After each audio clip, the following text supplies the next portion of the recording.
Sayan road ઉપરથી સુરત પોલીસે 30 kilo ગાંજા સાથે સગીર સહિત બેને ઝડપી પાડ્યા।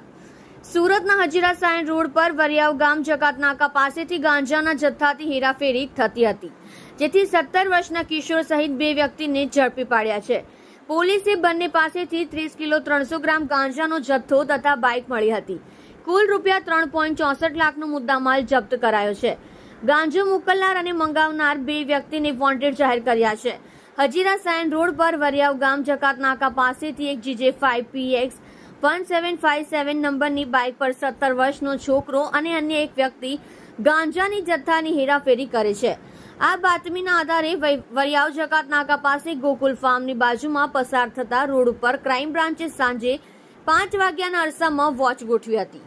બાતમીમાં વર્ણન વાળી બાઇક નજરે પડતા જ પોલીસે તેને અટકાવી હતી। બાઇક ચાલકની પૂછપરછ કરતા તેનું પોતાનું નામ શાંતનુ નરેન જૈના હોવાનું જણાવ્યું હતું। શાંતનુ જૈના આ ઉપરાંત તેની સાથે 17 વર્ષનો કિશોર પણ મળી આવ્યો હતો। બંનેની તલાશી લેતા તેમની પાસેથી રૂપિયા 3.3 લાખનો 30 કિલો 300 ગ્રામ ગાંજાનો જથ્થો મળી આવ્યો હતો। આ ઉપરાંત પોલીસે બંને પાસેથી 2 મોબાઈલ પણ જપ્ત કર્યા હતા।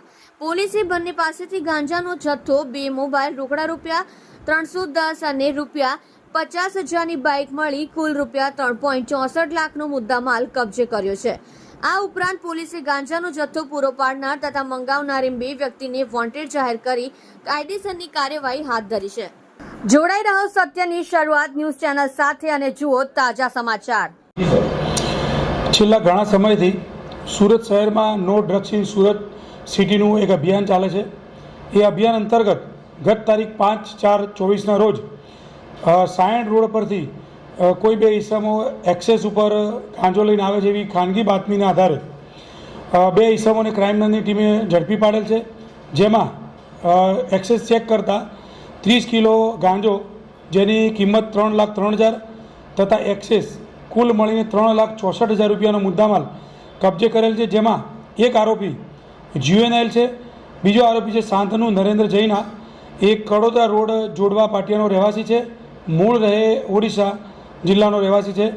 આ આરોપી છેલ્લા 4-1 મહિનાથી આ ધંધામાં એને ઝંપલાવ્યું છે અને સંચામાં, કાપડના સંચામાં બોબિંગનું કામ કરે છે। આ ગુનો દાખલ કરી અને આગળની તપાસ અત્યારે ક્રાઇમ બ્રાન્ચ કરી રહી છે। ગાંજો જેની પાસેથી લાવે તેની અત્યારે તપાસ ચાલુ છે અને એ ક્રાઇમ બ્રાન્ચ કરી રહી છે।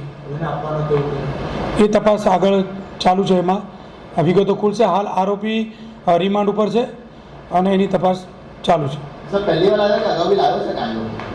આ આરોપી અત્યારે હાલ તો એની તપાસમાં પ્રથમવાર લાવ્યો એવું જણાવે છે કે છેલ્લા 4 મહિનાથી આ ધંધામાં એને ઝંપલાવ્યું છે, પરંતુ રિમાન્ડ દરમિયાન જે વિગત વધારે ખુલશે એ આપને બ્રીફ કરવામાં આવશે। આરોપી પ્રોફાઇલ એ સંચામાં કામ કરે છે અને બોબિંગનું કામ કરે છે, કાપડના સંચામાં નોકરી કરે છે।